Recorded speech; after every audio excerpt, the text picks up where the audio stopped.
Ayan, kumusta mga idol at mga kasari? Welcome po ulit sa aking channel, Daddy Godoo Vlogs. And maulan nga gabi ngayon sa ating lahat, no? Dito sa amin maulan, no? So update lang ito sa ating pritong manok business mga idol. Ayan.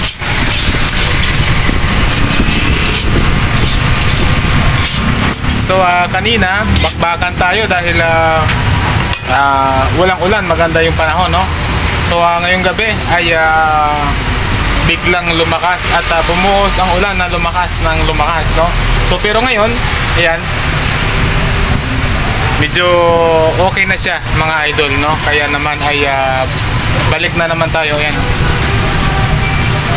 Namin tao sa 7-Eleven. So balik na naman tayo sa paghahanda. Puno na naman natin ulit yung ating stante ng ating chicken.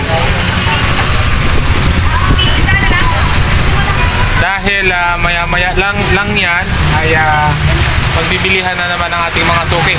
At parang babalik yung ulan, no? Ayan, habang nagbablog ako ay parang babalik na naman ulit yung ating ulan, no? Kaya naman ay update ako. Sabi ko mag-update muna ako ng kahit na 3 minuto lamang, no? Dahil malakas ang ulan at wala pa masyadong customers, no?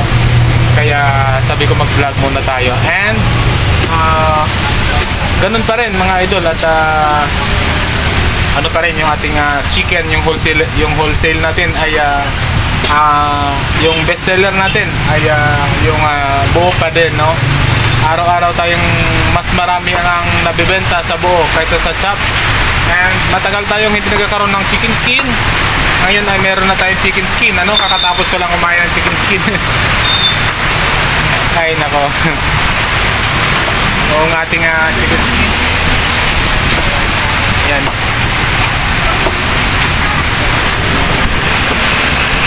Isang baso, 20 pesos. Magnolia chicken. And siyempre kompleto tayo. Meron tayong leg, 15 pesos. Breast with wings, 75 pesos. Legs, 60 pesos. And yung whole chicken natin ay 270 pa din. 1.5 kilos. And siyempre yung ating kalahati ay 135 pesos. So yun yung ating benta ngayon dito, yung ating ganap sa ating chicken, sa ating Mang Doc's fried chicken. Yan. Hindi masyado makita, pasensya na kayo mga idol dahil maano sa liwanag ng ilaw, no? So kamusta kayo? And siyempre patuloy tayo sa pagsisikap at pagtsatsaga sa ating munting negosyo atin na ito. Kaya lahat ng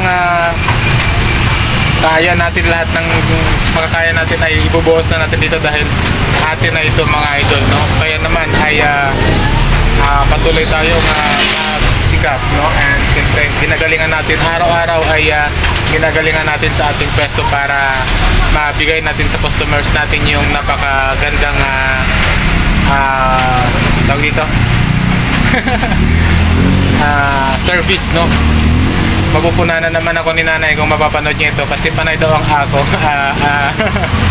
So nag-iisip tayo na magbibigay sa inyo ng mas maganda na inspirasyon at motivation sa ating lahat, no?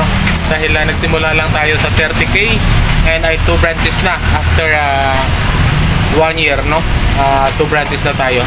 Hopefully itong year na ito, next year makakapag isa pa tayo, no? Sana ay matupad dyan. So tuloy-tuloy lang at laban lang at siyempre yung ating pagod ay mabata pa naman tayo, kaya pa. So medyo pag tumanda na tayo ay sana kakayanin na natin na hindi masyado gumalaw, no? Tao na lang natin ang gumagalaw. So maraming salamat and God bless.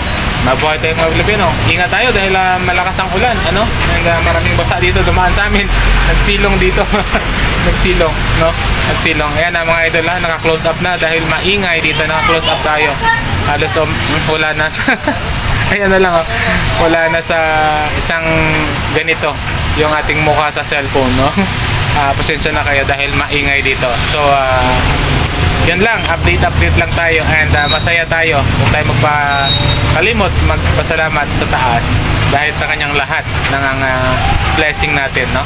And yun lang, bye bye. Like a Hellcat.